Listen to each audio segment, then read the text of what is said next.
Eduardo Galeno afirmó que él hacía parte de la generación a la cual él era imposible desecharse de las cosas, aquellos que guardan los cubiertos desechables por si algún día hacen falta, que completan la vajilla con los vasos de mermelada o coleccionan cajas por si alguien tiene que mudarse.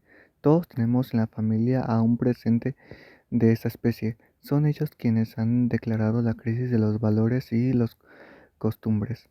Bueno, también vale decirlo, el mundo intelectual y académico afirmó que el sujeto estaba condenado y las verdades eran relativas, es decir, en el siglo XX y el siglo XXI se definen por la angustia y el malestar y la incertidumbre. Este asunto de la crisis ha dado a todos los ámbitos y quizás el más popularizado es el de la crisis de la lectura. Para nada es nuevo, pues desde el siglo XIX los maestros anunciaban que la lectura estaba desapareciendo.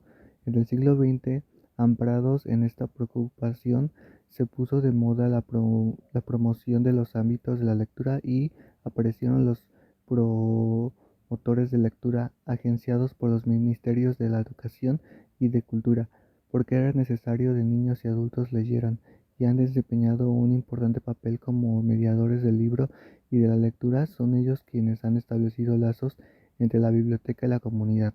Han desarrollado estrategias para el flujo lector o bibliopus para que el libro también sea visto como un producto de consumo cultural. El asunto con la promoción de los ámbitos de la lectura, o mejor de las prácticas de lectura, es que nos lleva a un cuello de botella, porque rara vez nos detenemos a pensar en qué consiste la tal mencionada crisis de la lectura, y eso precisamente es lo que la dificulta del trabajo de los promotores y maestros. Además, porque apenas estamos entendiendo que esas prácticas lectoras son indispensables de desarrollarlas desde los primeros años de la infancia, pues entre los 0 y los 5 años cuando se debe iniciar la socialización e interminalización de la lectura, porque allí reside nuestro primer ingreso a la lectura, desde esos primeros cuentos, historias, relatos que escuchamos o nos leen en voz alta, se construye nuestro más profundo universo aterosado. Es cierto que, que algo se quebró en la historia de la lectura, de las prácticas han cambiado y que ya no leemos de la misma manera que una mujer del siglo XIX, y esto es realmente lo que cambió. No hemos dejado de leer nunca. La gente sigue leyendo en las calles, en los parques, en las bibliotecas, en los salones de clase, en sus casas, en los buses, y así no fuera periodísticos como el que hubo, por, por ejemplo, no se venderían. Entonces, la lectura, entonces la crisis es de un cierto orden a la lectura. Los jóvenes siguen leyendo, pero en otras lecturas y otros modos de leer. La historia nos ha demostrado que la lectura cambia y refunda y nuevos públicos lectores. Estamos de acuerdo en que leer es intrigarnos, provocarnos y encontrar los indicios que nos permiten construir sentido para poder hacer conjeturas sobre el mundo, siempre a pesar de la época fe que profesamos en el mundo desencantado. Estamos codiciando el sentido, queremos hacer parte de que Raymond Williams llama estructura de sentimiento. La estructura del sentimiento es la pulsión de una época a manifestar en el arte y las consecuencias de esta pulsión en un praxis cotidiana.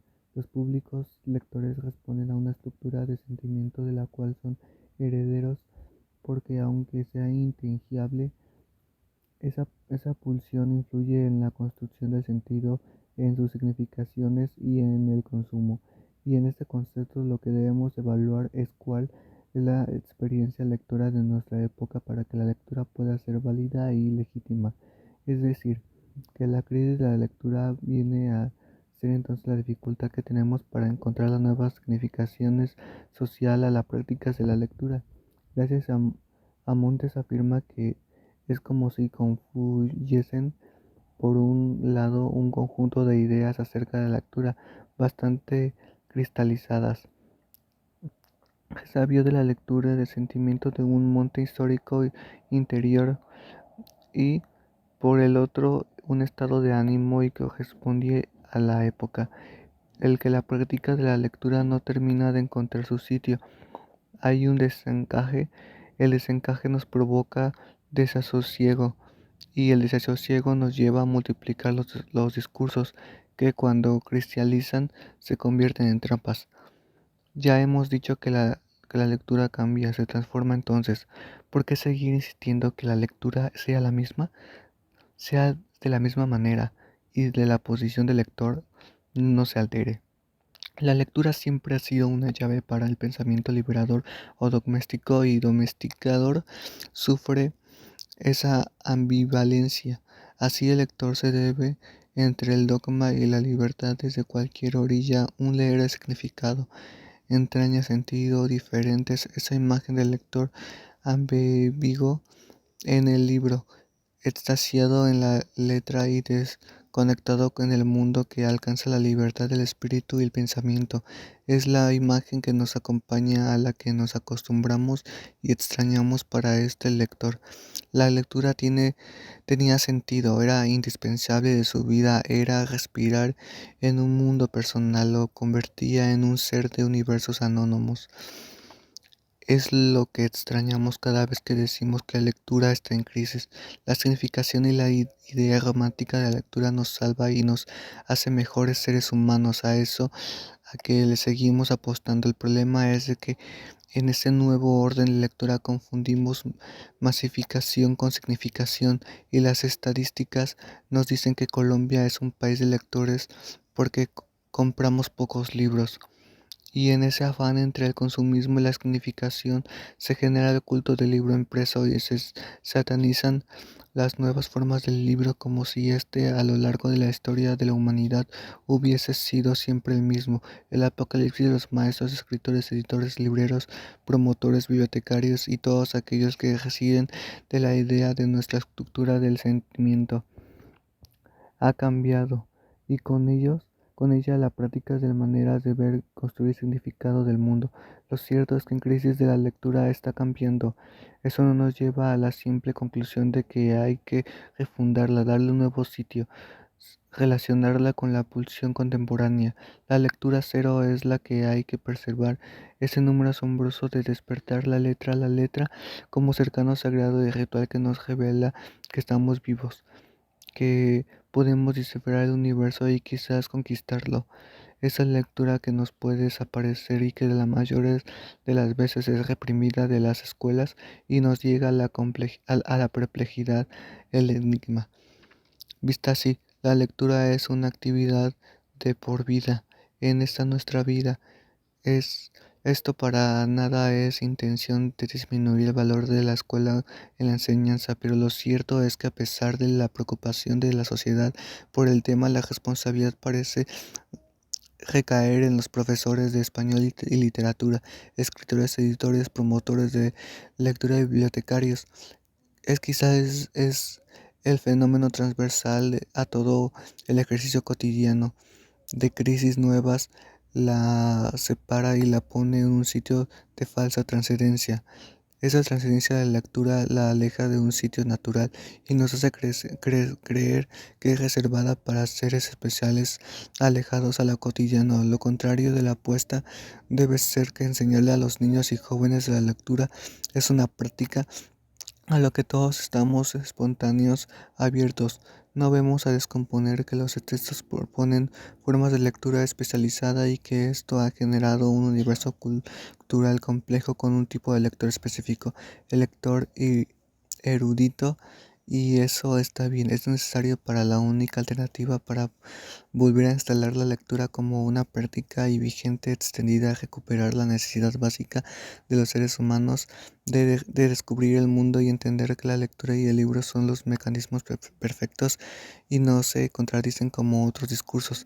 La respuesta no está en acusar a la televisión, al internet, al cine, a los juegos de video y búsqueda debe iniciar en entender cuál es la estructura del sentimiento de nuestra época, en la que es evidente que la lectura no está de moda, es lectura inicial.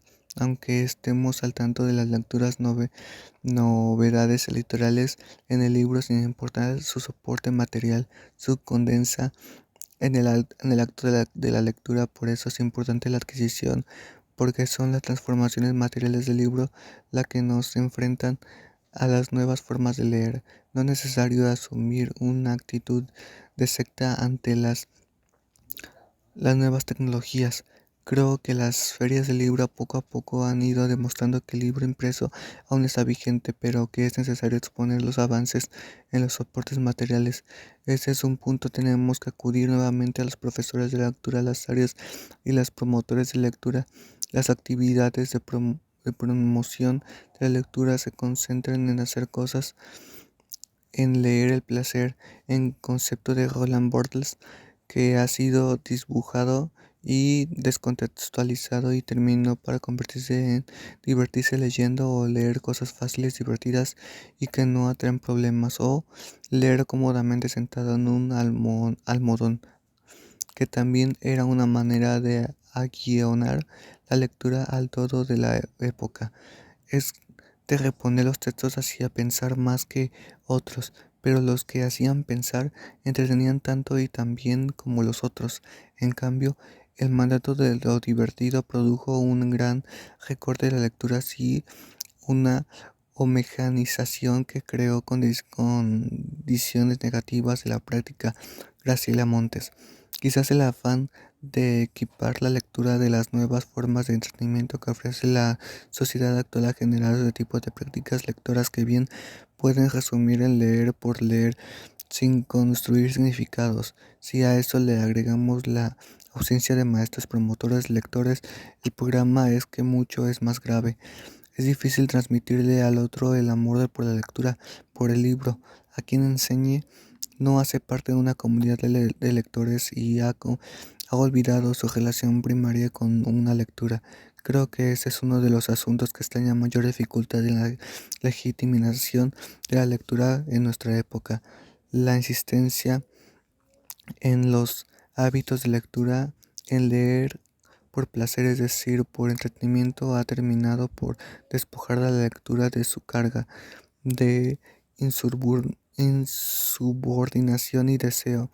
Y si bien respondemos a un orden de lectura que es impuesto por los lineamientos generales de educación y que a su contenta en la construcción de un canon indispensable, reconocer la lectura nos permite la distancia y rebeldía necesaria para subvertir en ese orden.